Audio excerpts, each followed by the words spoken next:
Hare Hare, Hare Rama, Hare Rama, Rama Rama, Hare Hare.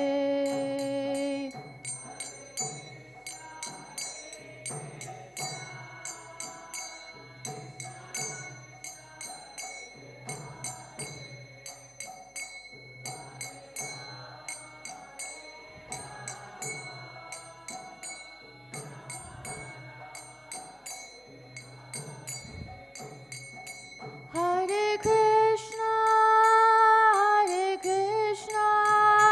Krishna Krishna, Hare Hare, Hare Rama, Rama Rama, Hare Hare.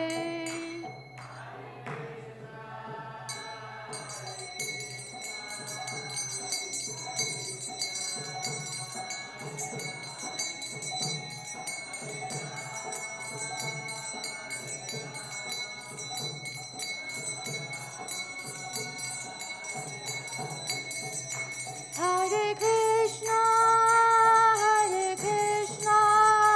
Krishna Krishna, Hare Hare, Hare Rama, Rama Rama, Hare Hare.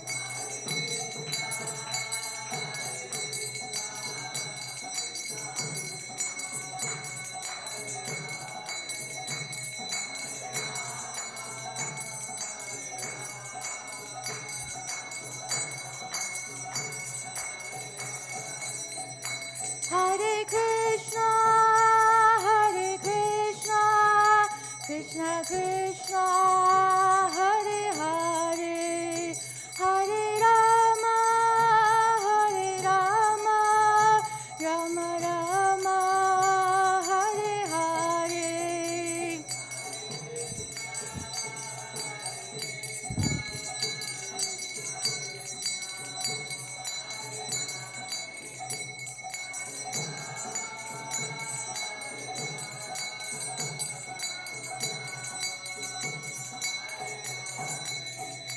Jaya Gauranitai, Gauranitai, Jaya Gauranitai.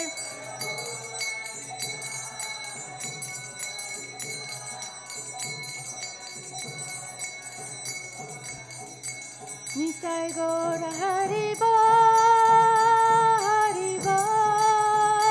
Haribo, Nitai Gaura Haribo.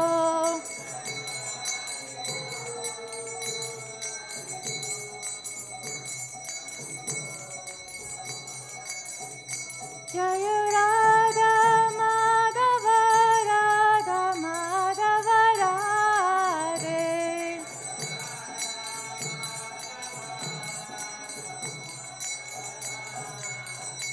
Jaya Prabhupada, Prabhupada, Jaya Prabhupada.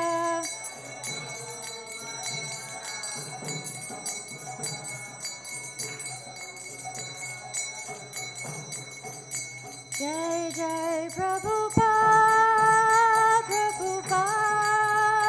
Prabhupada, Jai Jai Prabhupada. Prabhupada.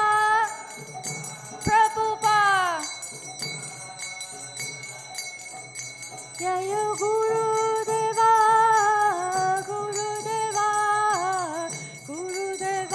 Jaya Guru Deva.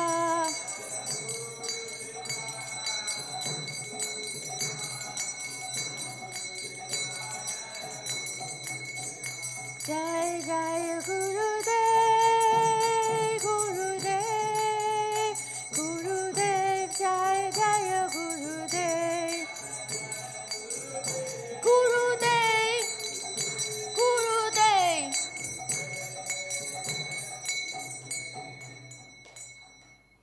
Jaya Vishnupada Paramhamsa Pravacharya Astota Srimad Bhaktivedanta Swami Srila Prabhupada Ki Jai.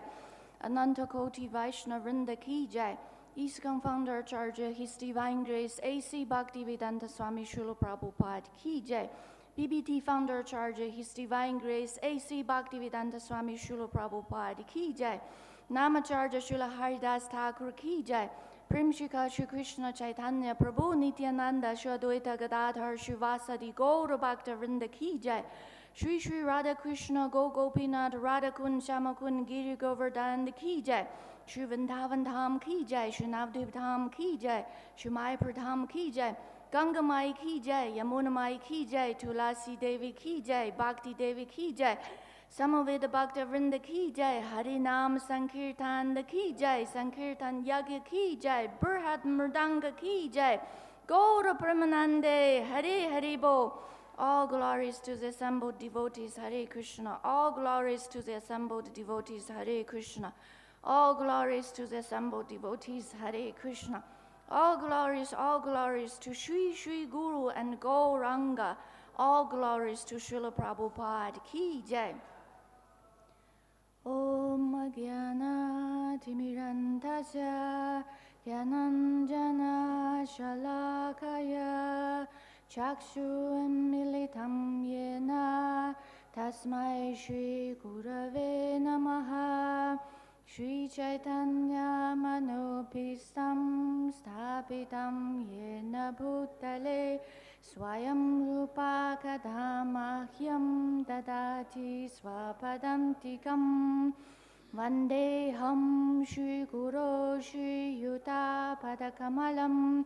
Shri Gurum Vaishnavamscha Shri Rupam Sagrajatam Sagana Raghunatam Vitam Tam Sajivam Sadvitam Savadutam Parijana Sahitam Kṛṣṇa Chaitanya Devam Shri Radha Kṛṣṇa Padam Sahagana Lalita Shri Vishakam Vitamscha.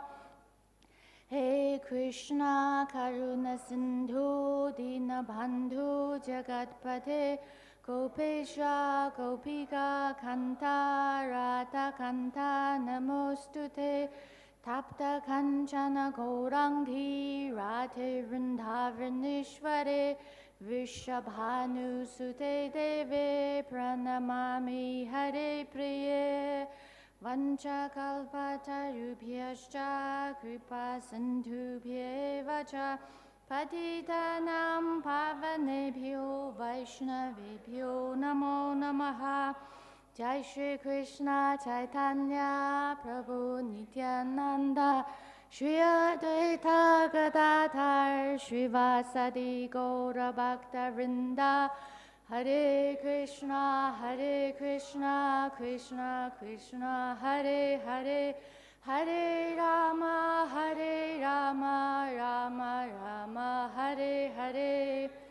Mukhaṁ karoti vachalam pangum langayate kirim yat kripatamaham vande Shri Gurum dinataranam Paramananda Madhavam Shri Chaitanya Ishwaram. Harihi Om Tat Sat. Om Namo Bhagavate Vasudevaya.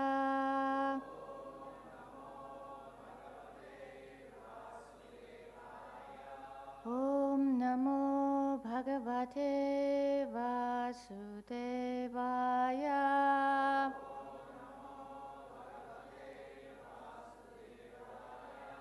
Om Namo Bhagavate Vasudevaya.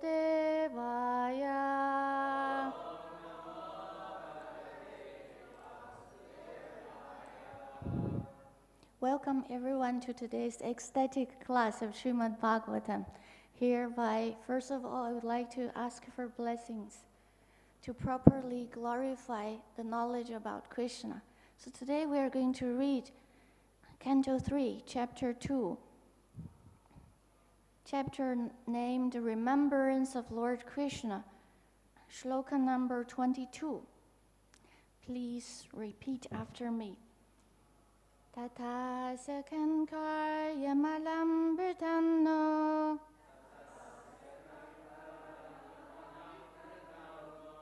viglāpayaty aṅga ugrasenam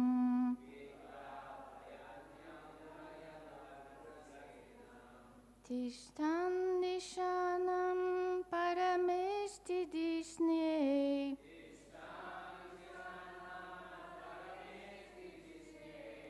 nyabodhayat deva nidhārayeti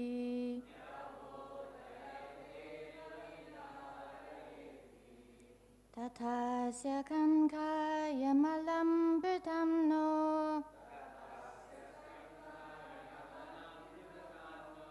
viglāpayaty aṅga ugrasenam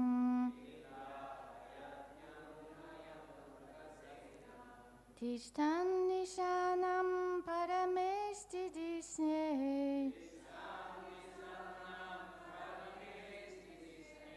nyabodhayat deva nidhārayeti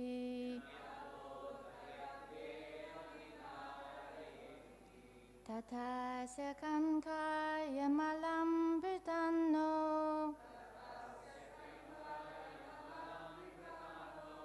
viglāpayaty aṅga ugrasenam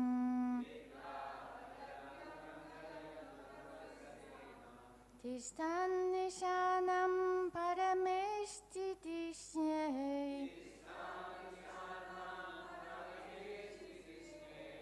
nyabodhayat deva nidhārayeti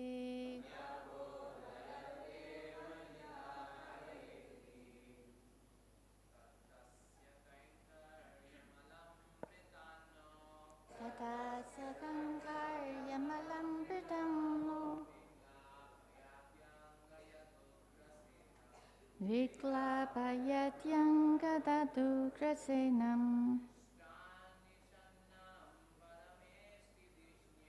tiṣṭhan niṣaṇṇaṁ parameṣṭhi-dhiṣṇye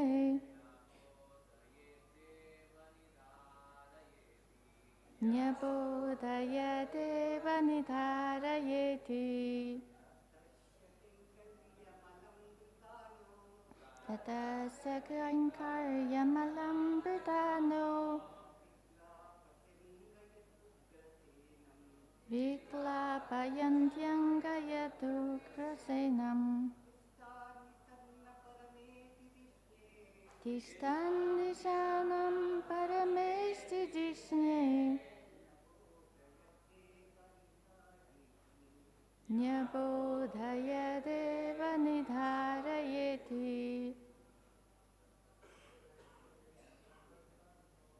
tasya kaiṅkaryam alaṁ bhṛtān viglāpayaty aṅga ugrasenam tiṣṭhan niṣaṇṇaṁ parameṣṭhi-dhiṣṇye nyabodhayat deva nidhārayeti. Vaishnavis. tasya kaiṅkaryam alaṁ bhṛtān viglāpayaty aṅga ugrasenam tiṣṭhan niṣaṇṇaṁ parameṣṭhi-dhiṣṇye nyabodhayat deva nidhārayeti tasya kaiṅkaryam alaṁ bhṛtān viglāpayaty aṅga ugrasenam tiṣṭhan niṣaṇṇaṁ parameṣṭhi-dhiṣṇye nyabodhayat deva nidhārayeti tasya kaiṅkaryam alaṁ bhṛtān viglāpayaty aṅga ugrasenam tiṣṭhan niṣaṇṇaṁ parameṣṭhi-dhiṣṇye nyabodhayad deva nidhārayeti. Word for word. Tat, therefore. Tasya, his. Kaiṅkaryam, service. Alaṁ, of course. Bhṛtān, the servitors. Naha, us. Viglāpayati, gives pain. Aṅga, oh Vidura. Yad, as much as. Ugrasenam, unto King Ugrasena. Tiṣṭhan, being seated. niṣaṇṇaṁ, waiting upon him. Parameṣṭhi-dhiṣṇye, on the royal throne. Nyabodhayad, submitted. Deva, addressing my Lord. Nidhāraya, please know it. Iti, thus. Translation and purport by His Divine Grace A.C. Bhaktivedanta Swami Srila Prabhupada. Srila Prabhupada Ki. Translation. Therefore, O Vidura, does it not pain us, his servitors, when we remember that he, Lord Kṛṣṇa, used to stand before King Ugrasena, who was sitting on the royal throne, and used to submit explanations before him, saying, O my Lord, please let it be known to you. Purport. Lord Kṛṣṇa's gentle behavior before his so-called superiors, such as his father, grandfather, and elder brother, his amiable behavior with his so-called wives, friends, and contemporaries, his behavior as a child before his mother Yashoda, and his naughty dealings with his young girlfriends cannot bewilder a pure devotee like Uddhava. Others who are not devotees are bewildered by such behavior of the Lord, who acted just like a human being. This bewilderment is explained by the Lord himself in the Bhagavad Gita 9.11 as follows. Avajananti mammudha manushim tanumāśritam param bhavam ajananto mama bhuta maheshwaram. Persons with a poor fund of knowledge belittle the personality of Godhead, Lord Kṛṣṇa, not knowing his exalted position as the Lord of everything. In Bhagavad Gita, the Lord has explained his position clearly, but the demoniac atheistic student squeezes out an interpretation to suit his own purpose and misleads unfortunate followers into the same mentality. Such unfortunate persons merely pick up some slogans from the great book of knowledge, but are unable to estimate the Lord as the Supreme Personality of Godhead.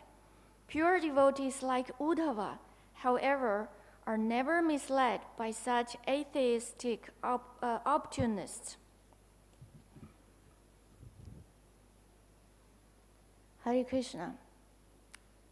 In this purport, Srila Prabhupada quotes from chapter 9 of Bhagavad Gita. As we know, the ninth chapter's title is the most confidential knowledge. Actually, Kṛṣṇa in Bhagavad Gita, he is telling Arjuna three kinds of knowledge. Confidential knowledge, more confidential knowledge, and most confidential knowledge. And what is a confidential knowledge? In Bhagavad Gita chapter 2-6, Kṛṣṇa is telling Arjuna what is the nature of the soul. There are so many verses like Natevaham jatanasam natvam nime janadipa nachaiva na bhaveshyama sarvaivayam mataparam. There's never a time that I did not exist, nor you, nor all these kings. And in the future, none of us will cease to be. And then also Kṛṣṇa is telling Arjuna that the soul can never be killed. It's not formed in the past, in the present, or in the future. And the soul cannot be killed when the body is killed.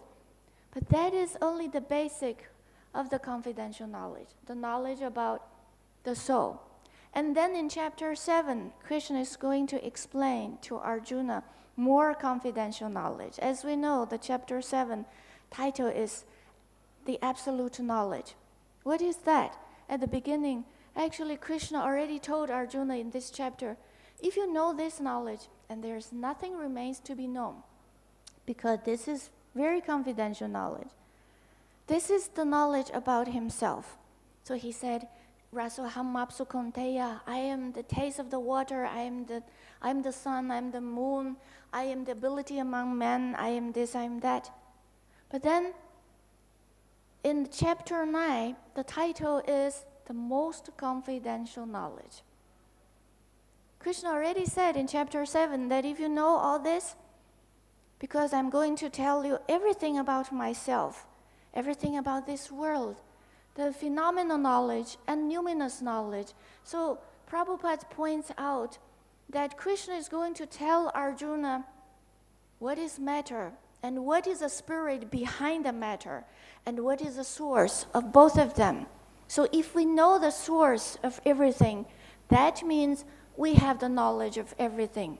But still, that is not enough. And in chapter 8, at the very beginning, Arjuna is asking Kṛṣṇa 8 questions.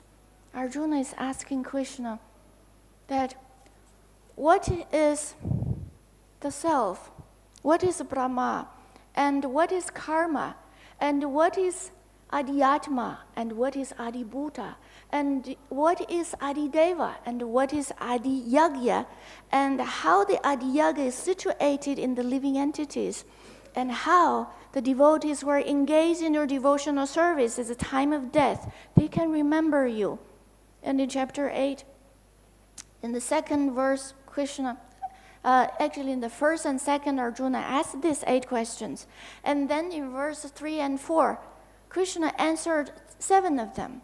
And then the rest of the chapter 8, Kṛṣṇa is trying to answer the last question. How the devotees engaged in their devotional service can remember you at the time of death. And then this leads up to a more confidential knowledge. How the devotees at the time of death can steer their mind, their consciousness to conquer the death, to go beyond birth and death. And that is more confidential knowledge. So that's why in chapter 9, Kṛṣṇa is going to reveal the knowledge between the deva, the individual soul, and the Supreme Personality of Godhead. How is their relationship? That's why chapter 9, Kṛṣṇa told Arjuna that Raja Vedya Raja Guhyam Pavitram Idam Uttamam Pratiyaksha Vagarman Dharmyam Susukam Kartum Mavyayam. This is the king of knowledge. And this is the secret of the secrets. And this is the most confidential knowledge. And this knowledge can give you direct perception of the self. This can give you the realization of the self. That's why this is the highest religion. And it's susukam. Su means very auspicious. We know sukha, dukkha, happiness and distress. So this is susukam. This is very, very auspicious and very, very blissful. Kartum. Kartum in Sanskrit means to do. It's tum. Tum means to do. So Kṛṣṇa said, if you are going to do this, if you are going to be engaged in this devotional service, and then you feel so blissful. And then we know that Kṛṣṇa telling Arjuna, even in Bhagavad chapter 7, he told there are 4 kinds of people. They cannot understand Kṛṣṇa. What are those duskritinas? Those very unfortunate miscreants, the unfortunate people. So they are, first of all, mudas. They're like animals, especially the donkey. They're simply carrying a burden. They cannot understand who is the Supreme Personality of Godhead. And then the second type is called Naradamas. Nara means people or person, and Adama means the lowest. So the second type of people who cannot understand the Lord is the lowest among mankind. And the third type is Maya Yaparita Gyan. Yes. Those people whose knowledge are stolen by Maya.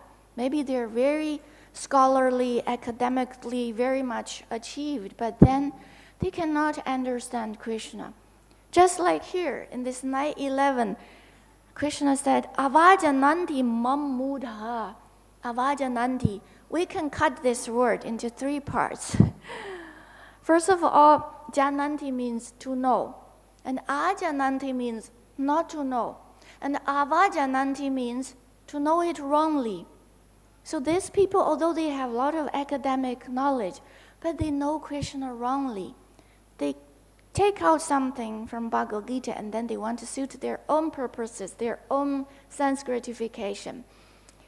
I heard from one lecture by Chaitanya Charan Prabhu, he mentioned that in America, he attended one Bhagavad Gita shloka contest, and then they are following not Bhagavad Gita as it is, but Bhagavad Gita as it was. So that's why when they're reciting the last shloka at the end, Sarva Dharmam Parityaja, they are thinking, actually, when Kṛṣṇa is telling Arjuna Bhagavad Gita as it was, Kṛṣṇa is propounding the highest dharma, surrendering unto him. So it should be Sarva Adharma Parityaja. So this is, they don't know, and they don't want to know it rightly, and they know it wrong. And what is the last type of person who don't want to know Kṛṣṇa? And they cannot know. Asurim. Asurim bhavam. Asurim. Their bhavam, their nature is asuric. Asrita. So they cannot accept. So it's very interesting.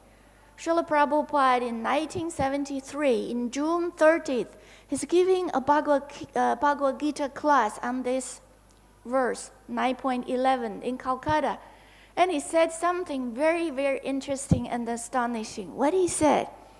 He said, actually there is a shortcut, most easy criterion to know who is the most intelligent man. We can add most intelligent woman also. And who is a rascal. And Srila Prabhupada said, actually, who is a devotee of Kṛṣṇa? Then he is the most intelligent man. We add, and most intelligent woman. And who is not a devotee of Kṛṣṇa, then he's a rascal. Very, very astonishing but simple criterion to know who is most intelligent and who is a rascal. But then there are also four types of persons who become devotees. They're very, very pious. And they can know Kṛṣṇa. They're Artha, Artharthi, Jigyasu, and Gyanis. Who are their representatives? Let us review something about Bhakti Sastri. Who is a representative of those who are in distress and they came to Kṛṣṇa for help? Please say it loudly. Gajendra, yes. And who is the one that he is looking for wealth? Dhruva Maharaj, yes. Now it's 1-to-1. And then who is that Jigyasu? Very inquisitive. The sages, yes. The four Kumaras, headed by Sanaka. And then, last chance. Who is the Jnani? Who is looking for the absolute truth? They already said, Kumaras. That is Jigyasu. This one is very famous. Almost close. Shukadev Goswami, yes. Yes, Shukadev Goswami. He is a representative of the best person among these four. So we know this kind of people, they can know Kṛṣṇa. And the other people, they cannot know. Actually, in Srila Rupa Goswami's Bhakti Rasamrita Sindhu, when he's describing Kṛṣṇa's all wonderful associates, they're called Parshadas. And the most prominent one is Uddhava. And how they describe Uddhava. And in Bhakti Rasamrita Sindhu, there's a special shloka. And that shloka is said by Uddhava. he said, actually, Kṛṣṇa, our master, what he did, he is the master of Lord Shiva and Brahma, but he is taking orders. He is carrying orders of King Ugrasena, just like it is described in this verse. And then he said, Lord Kṛṣṇa, he is a master of unlimited universes, but he is only begging a small piece of land near the ocean. Think about Lord Ramchandra. And he is a Lord of all the knowledge. Actually, he is an ocean of knowledge. This is the original word coming from Uddhava. But he always asks me, such an unintelligent fool, for advices. This is Kṛṣṇa. And Srila Prabhupada mentioned that Lord Kṛṣṇa, he has gentle behavior. That's why this makes other people misunderstand his position. But actually, understand Krishna's position as a Supreme Personality of Godhead is the mission of our ISKCON movement. The second purpose among the 7 purposes of ISKCON is what? Is to broadcast the messages from the Bhagavad Gita and Srimad Bhagavatam in order to reveal the identity of Lord Kṛṣṇa. And we know there is a Paribhāṣa Sutra in Srimad Bhagavatam 1.3.28, right? Etekam shakalapamsa, Krishna's tu svayam bhagavam, Indra re vyakulam lokam murdayamti yuge yuge. So the Paribhāṣa Sutra declares Kṛṣṇa is no other than the Supreme Personality of Godhead, Swayam Bhagavan himself. And we know in Bhagavad Gita, which one is the Paribhāṣa Sutra in Bhagavad Gita, the Emperor Shloka. The Shloka leads all the other conclusions of the statements of the different Shlokas. It's 10.8. Why? Who remembers as a beginning? 10.8. Aham sarva prabhavo. Aham sarva prabhavo. What does it mean? It means I am the source of both the material world and the spiritual world. So this establishes the supreme position of Lord Kṛṣṇa at Swayam Bhagavan. That is why this shloka is considered by the previous acharyas as the Paribhāṣa Sutra of the Bhagavad Gita among the 4 Chaturslokis of Bhagavad Gita. So that's why our focus is to understand Kṛṣṇa's position, and we try to preach to those innocent people, and we avoid those people. Some people are karmis, some people they are jnanis, some people they are yogis, but still some people they are demoniac natures. They cannot accept. So we try to avoid them, and as devotees ourselves, we try to understand the nature of Kṛṣṇa. In Srimad Bhagavatam, Canto 7, Prahlāda Maharaj, he's trying to preach to his demoniac, atheistic father. And Sri Prahlāda Maharaj said, Sri Prahlāda Vacha, Mito Bipadyamta, Kṛṣṇa Pratova. Mito, Matir na Kṛṣṇa Parata Svatova, Mito Bipadyamta, Griha vṛtānam, Adanta Gobhir, Vishatam Tamisram, Punak Punas Charvita Charvananam. These people, they cannot control their senses. That's why they're rushing towards the hellish planets. And they cannot understand Krishna consciousness, either by their own efforts or by the other people's advanced devotees' instructions or by the combination of the two. There are people like that, and that is the tragedy of the world. And Prahlāda Maharaj also said that Nate Vidhu Svartagatim He Vishnu Durashraya Bahir Artamaninas Antayatantarupani Yamanas Taipisha Tantriyam Urudamni Bada.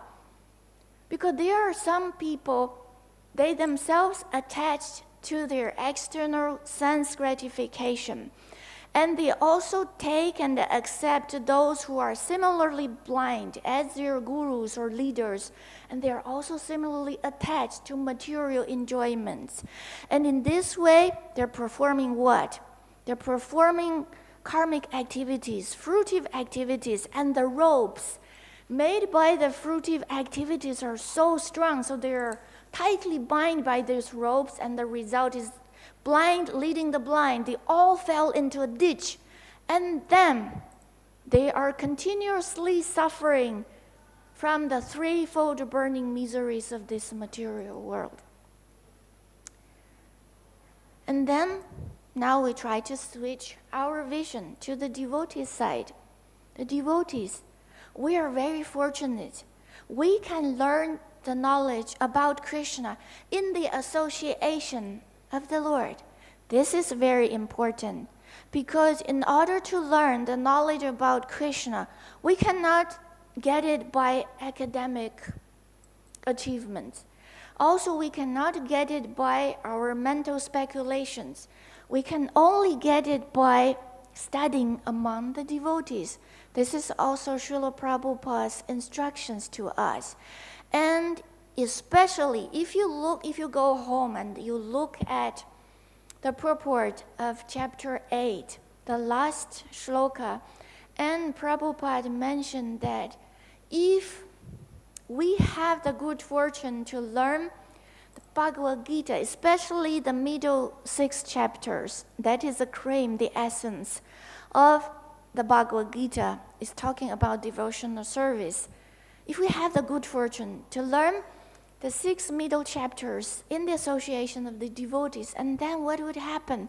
Then we immediately become glorious, and our glorification is go beyond all penances, all austerities, all charities, and everything else, because whatever we get by learning the knowledge about Kṛṣṇa among the association of the devotees is themselves go beyond all these things mentioned, be it like charities, speculations, penances, and austerities.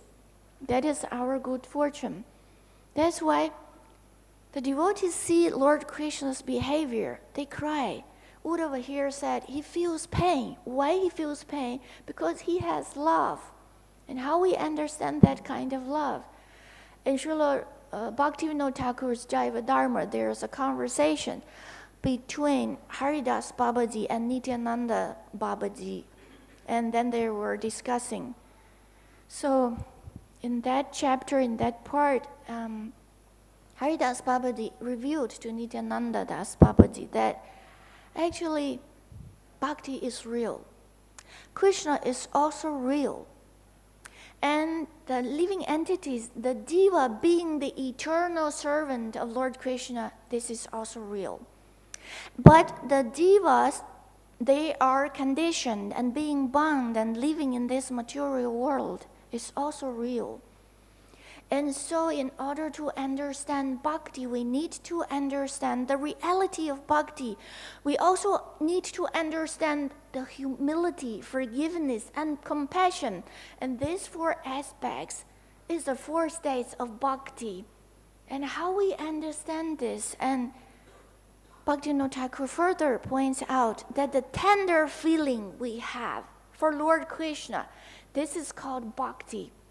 And the tender feeling we have for the other devas, this is called compassion. And we should also have another kind of feeling that we are so low, I am nothing. And my very existence depends on Kṛṣṇa. Without Kṛṣṇa, we don't have our separate, independent existence. And so between this humility and compassion, there is forgiveness. Why? Because if I understand I am so low, I'm not qualified, even my existence depends on Lord Kṛṣṇa, then how can I have the authority or qualification to criticize others or even to punish others? So there must be forgiveness. And this is a reality of bhakti.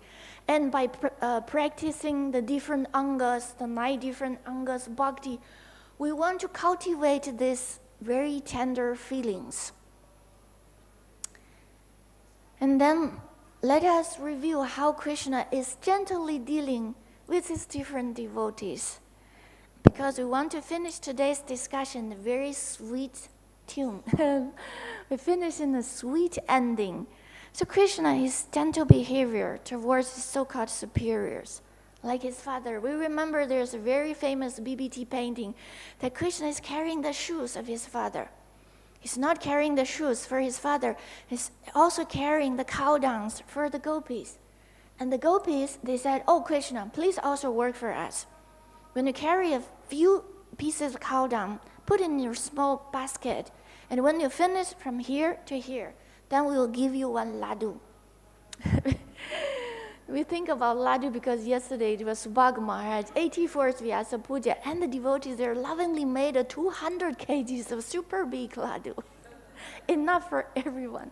And Kṛṣṇa also liked laddus. Devotees were also like laddus. So how the gopis, they calculate how many small baskets, how many pieces of cow dung Kṛṣṇa carried for them. By the cow dung, small dots of cow dung. When Kṛṣṇa finished, one time, okay, put it here. One sticker, one dot of cow dung. Another time finish, and then another one. At the end of the day, Kṛṣṇa, his little beautiful face full of the dots of cow dung. And then that is how many laddus he can get at the end of the day. And it is mentioned that actually Mother Yashoda is even more fortunate than Nanda Baba. Why? Because Nanda Baba, sometimes he had a separation with Kṛṣṇa. But Mother Yashoda, she never had any separation with Kṛṣṇa. She's from the birth of Kṛṣṇa, she's with Kṛṣṇa. And then when Kṛṣṇa grows up, she's always Kṛṣṇa's taking care of his every aspects of the life. And then here it is also mentioned elder brother like Balarama, and we know how Kṛṣṇa is dealing with Balarama, and we cannot cover everything, we only cover a few main points. His amiable behavior with his so-called wives, friends, and contemporaries. Friends is very much worthwhile to mention about his friends. In the Srimad Bhagavatam 10.12.11, at the end, it is mentioned that Krita Punya Punya. Why is it Krita Punya Punya? Because there are some cowherd boyfriends of Kṛṣṇa. They're playing with Kṛṣṇa when they go out to herd the calves. Actually, they were already decorated by their parents at home with different kacha, with different pearls and golden and silver decorations. But when they, again, go into the forest and together with Kṛṣṇa, they pick up different flowers, they pick up different leaves, and they redecorate themselves, and even with some fruits. Sometimes we see Lord Madhava, his turban is full of grapes. And one time I also see the pujaris, they put big apples on Panchatattva's heads. So they're absorbing the sakas of Kṛṣṇa's, those sakas, the boyfriends in Vrindavan. And so they're also jumping through the waterfalls. And they saw some frog, they're imitating the frogs, and they're chasing the flying birds' reflections on the ground. And sometimes they loudly condemn their own echoes. And when Kṛṣṇa is passing through one tree, and those boys, they are trying to touch Kṛṣṇa, and they're trying to compete with each other. Who is the first one can touch Kṛṣṇa, and who can touch Kṛṣṇa as many times as possible. And it all sounds like ordinary play, but then actually it is not. This needs lifetimes, huge piles of punya. How many pious activities they need. And in Bhagavatam, the word for word, punya, means they translate it as pious activities.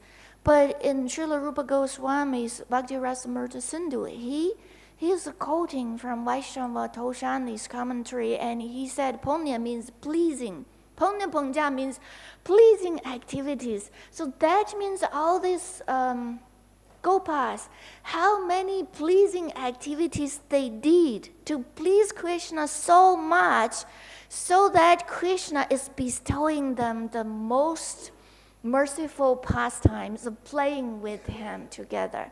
This is something all those people don't understand. Some people thinking Kṛṣṇa is a Brahman. I will enter into that Brahman's effulgence. They cannot understand. And some people even thinking, oh, this is Paramatma. And they still cannot understand how these boys, they accumulated so many punya become Kṛṣṇa's parshadas. And even some people, they're thinking, with their materialistic eyes, they're thinking Kṛṣṇa is an ordinary boy. They cannot understand. And actually, not even Kṛṣṇa, even Lord Chaitanya Mahaprabhu, when he's descending to this world, there are a lot of people, they don't understand his identity. I remember in 2007, that year, His Holiness Bhakti Vinaya Narasimha Maharaj, he's leading all of us to go to Tirupati, the downhill of Tirumala. There is the opening of ISKCON's Lotus Temple. And at that time, they invited the Acharya. They said that is the Prabhupada of their Sampradaya. They worship Lord Balaji, and they belong to Sri Sampradaya. And there is a small detail. When this Acharya is offering arti in our temple, it's very interesting that he is offering like the Lord first, and then he moved the items to Tulasi Maharani. And only after Tulasi Maharani, he comes to Lord Chaitanya Mahaprabhu. Why? Because he's thinking that Lord Chaitanya Mahaprabhu is simply an Acharya. He's not an incarnation. It's not even mentioned avatar. He doesn't understand his avatari. But as devotees of Lord Chaitanya Mahaprabhu, if we can understand Lord Chaitanya's that mood of humility, as expounded in this verse, actually, Srila Vishwanath Chakravarti Thakur, in his commentary about this verse, he said this verse is in order to establish Kṛṣṇa's humility. He's the Supreme Personality of Godhead, but he's like a very obedient servant. In front of King Ugrasena, this is the Puris. Please, how can I serve you? And Ugrasena is sitting there, and seeing this, full of love, full of prema, full of bhava, and Uddhava cannot help but with tears in his eyes, and he feels so much pain. And if we understand the Lord's nature as this, and if we understand Lord Chaitanya Mahaprabhu's humility, but at the same time we understand he is Lord Kṛṣṇa himself, he is playing the role of a servant of the servants, devotees. He is Das Anudas. Then we can also absorb that mood of being a servant. Do we want to become the best servant? We can try. We can try to become the servant of the servant of the servant. That is why there are two, related to this same mood, there are two attitudes toward Govardhan. Some people, they respect Govardhan as a Supreme Personality of Godhead, Kṛṣṇa himself. But some acharyas like Raghunath Das Goswami and few others, they are thinking he is a Haridasa Varya. He is the servant of the Lord. Why? Why they are worshiping Govardhan as a servant of the Lord? Because they want to especially absorb the special serving mood, the special humility of the Lord himself. When the Lord is playing the part as a friend, as a husband, as everything, he plays that role perfectly. So if we want to also try our best to become servant the servant, we also try to worship our Lord as servants of the servants. And then we try to absorb even a little bit of that mood. Then our life will be successful. And our life will be also protected. For myself, there's something interesting happened a few years back. At that time, my sister, she was in London, and my mother is in China. And then I just arrived China. The same day I arrived, I need to send my mother to the airport. And when it's check-in time, the luggage place saying my mother's luggage is overweight. And it's not much, maybe only like 200 grams overweight. But then very interestingly, I helped her to open her suitcase. I take out so many things.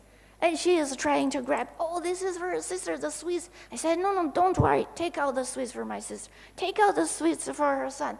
And all the sweets I took out, still is overweight. And then I said, now it's your clothes, your jacket, you can buy one. And then another one. When half suitcase is almost empty, still overweight, then I was thinking, something interesting here. Then I just stopped. I said, stop. I looked through all her stuff. I found one Bhagavad Gita. It's not Bhagavad Gita as it is by Srila Prabhupada. It is a Bhagavad Gita by an impersonalist. Because when I just opened, I looked through the content. It's mentioned, how can you become God? By meditating. And when I saw that, I said, okay, put everything back. Then my mother is hesitating. Maybe leave out one box of sweets outside. This jacket, okay, I can buy again. But you know what happened? When I just take out the book, I put everything back to the trunk, close it, put on the scale, everything is fine. Then I called my sister. I said, Kṛṣṇa is telling me that you cannot get this Bhagavad Gita. Actually, she didn't tell me. She just became a little bit interested in Krishna consciousness. And she said she would give me a surprise. She would buy a book, a Bhagavad Gita by herself, and then after reading it, and then she can talk some philosophy or big talks to impress me. But I said, not possible. I said, I will send you another one, authorized one. So Krishna protects us. Hare Krishna, any questions, reflections, corrections also?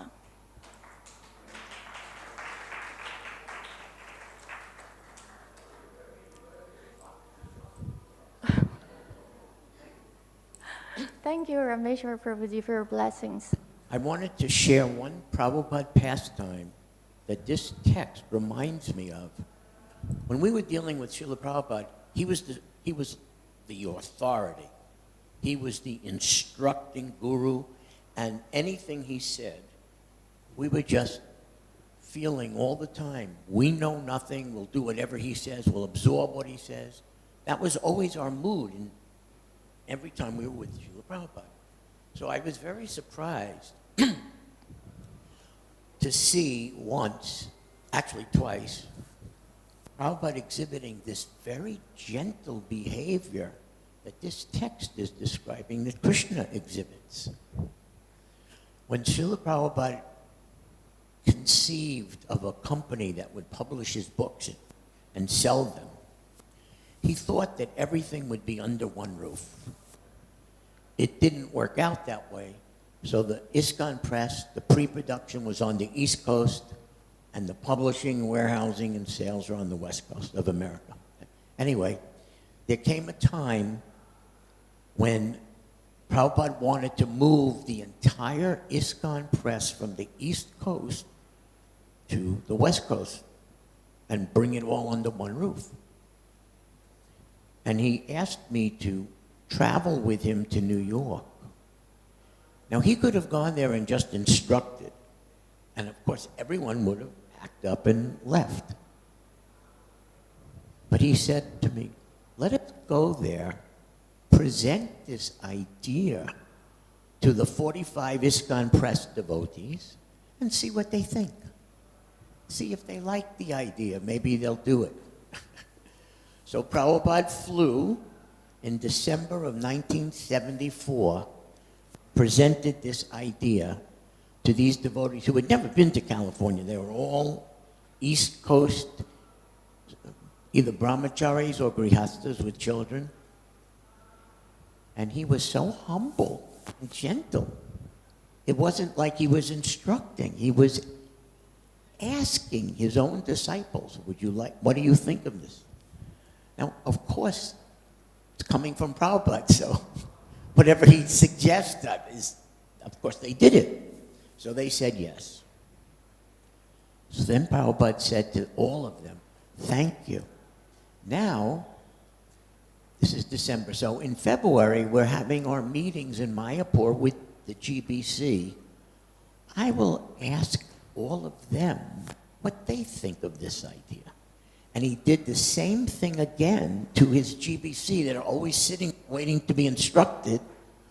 Prabhupada presents this idea to them, and asks them if they agree, if they would authorize it. So I'm watching this gentle behavior from the supreme instructing authority in the universe. And so it just reminded me that sometimes Prabhupada displayed this quality when he speaks. Not often, but sometimes. Thank you. Hare Kṛṣṇa. Thank you so much, Prabhuji. So if we can absorb that same kind of mood, imagine how many souls we can touch. Any more questions? Okay. Last one. Thank you.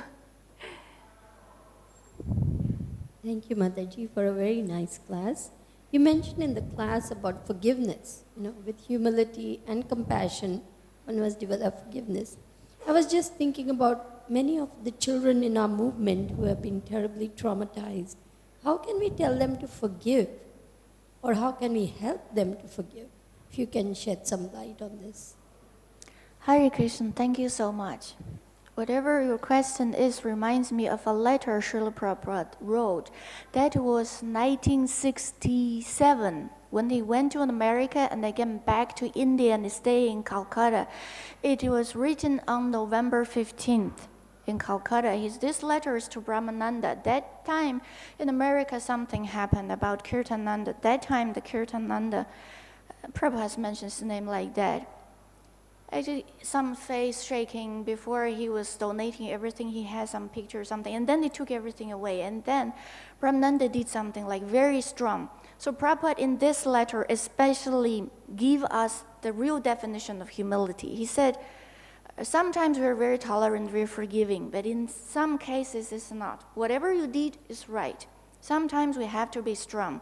It is not that we tolerate child abuse or in the family domestic violence. That is not.